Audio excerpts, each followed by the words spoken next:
Hey everybody, and welcome back to 365 Riffs for Beginning Guitar. Today we have a classic for sure, Freebird from Lynyrd Skynyrd. We're going to talk about the chords that make up the heart of the song.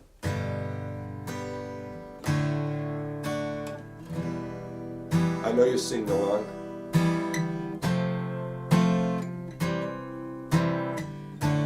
But how about the chords that happen during the outro? For the epic guitar solo in the background, we have.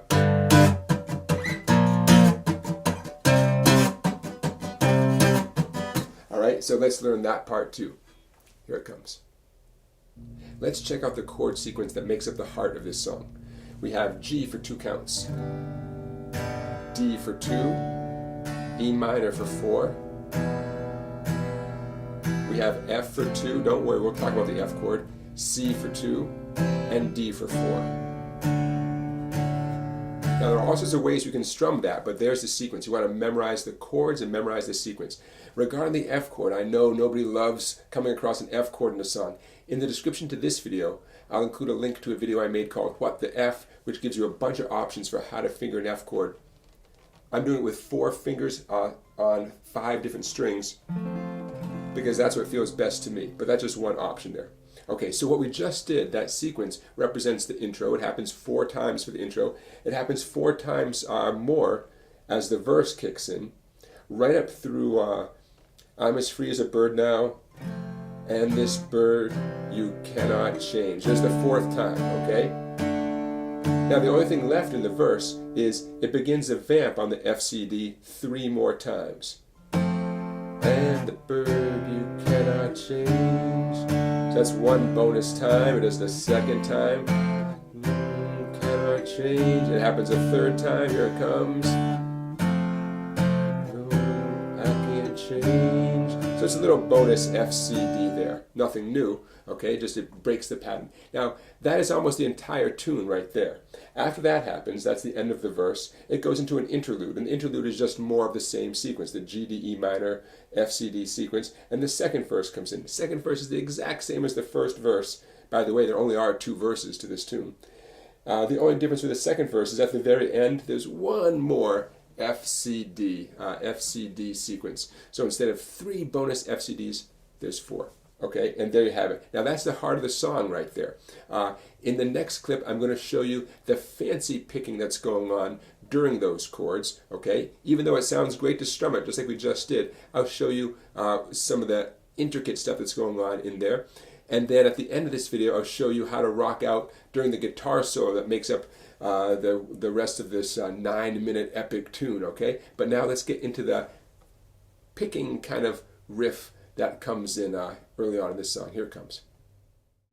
So if you're looking for a little more of a challenge, let's check out the picking part that comes in pretty early on in this tune. What we're about to do still reflects the G, D, E minor, F, C, D chord changes, but because we're picking out individual notes here, you don't have to hold down the entire chord every time. You'll see what I mean in a second. What we're about to do can be repeated in some fashion over and over again during the whole verse. Okay? So this will be like a jumping off point to give you some ideas. All right, so as the song starts, we have the G, D, E minor for 4 beats on the E minor, and we have the F for 2, and then the C. This is the very beginning. We have D for 4 strums, and on the upbeat of that 4th strum, this is what comes in. We have 1, 2, 3, 4.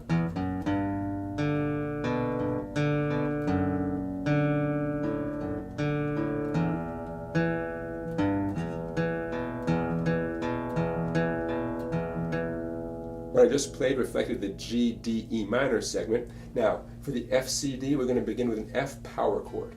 Index finger, 6th string, 1st fret. Ring finger, 5th string, 3rd fret. Pinky, 4th string, 3rd fret. And here's how it sounds. 3, 4.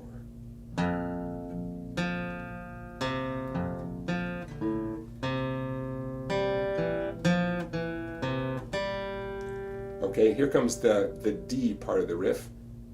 Here it comes.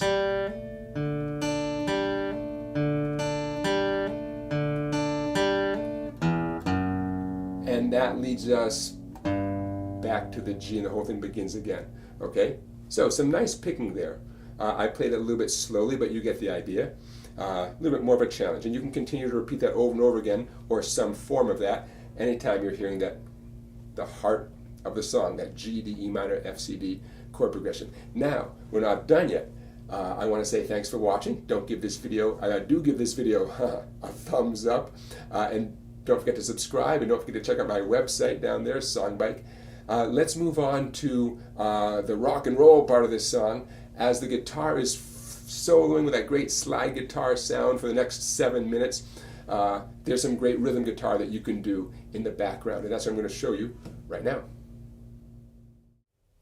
So as the second verse wraps up and the song segues into the rest of the tune, a massive guitar solo, let me show you what you could do as a rhythm guitar player. Essentially what the band is doing here are a set of power chords. We have the G power chord, 3 on the 6th string, 3rd fret with your index, and then 5 and 5 on the 5th and 4th strings. Definitely use your ring and pinky. There's your G power chord.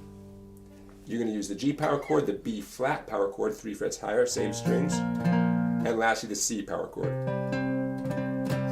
Okay, now check it out.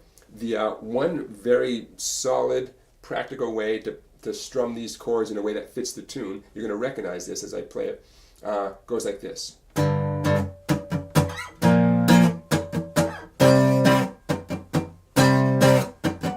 Okay, so check it out. Got my G power chord, 2 downstrokes.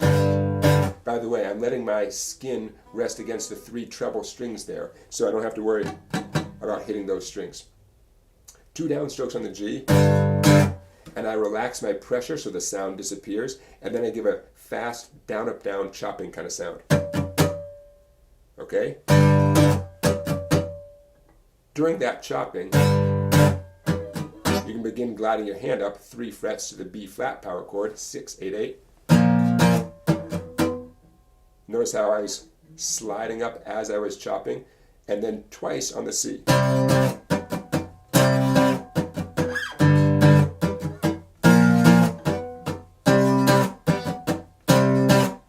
Now you can do that over and over again for the rest of the tune, okay? Slightly more advanced would be this kind of sound. 2, 3, 4.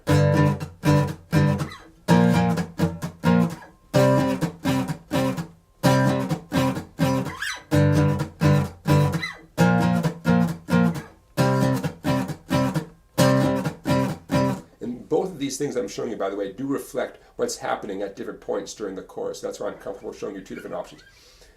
Obviously, same left-hand chords here. Here's the strumming. G power chord, down, up. I relax my pressure, and I chop down. I bring the pressure back for the upstroke.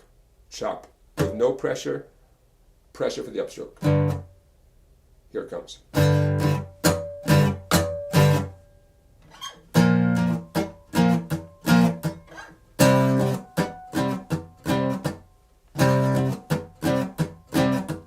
My left hand fingers are never leaving the strings. They're always touching the strings. Sometimes I'm pressing, sometimes I'm relaxing.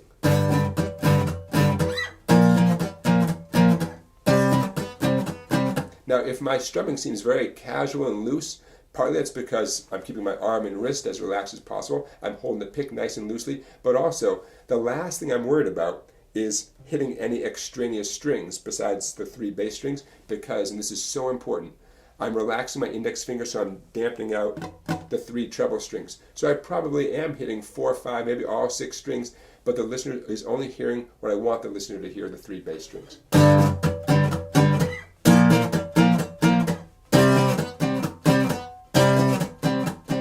Okay, you can repeat that over and over again for that whole epic guitar solo. And there you have it, everybody. Thank you for watching. This is one more in our collection called 365 Riffs for Beginning Guitar. Please go to my YouTube channel and check out the entire playlist. So many videos, hundreds and hundreds of videos like this one going back to January 1st, 2017. 365 riffs, that's one a day. And I will see you tomorrow for our next riff.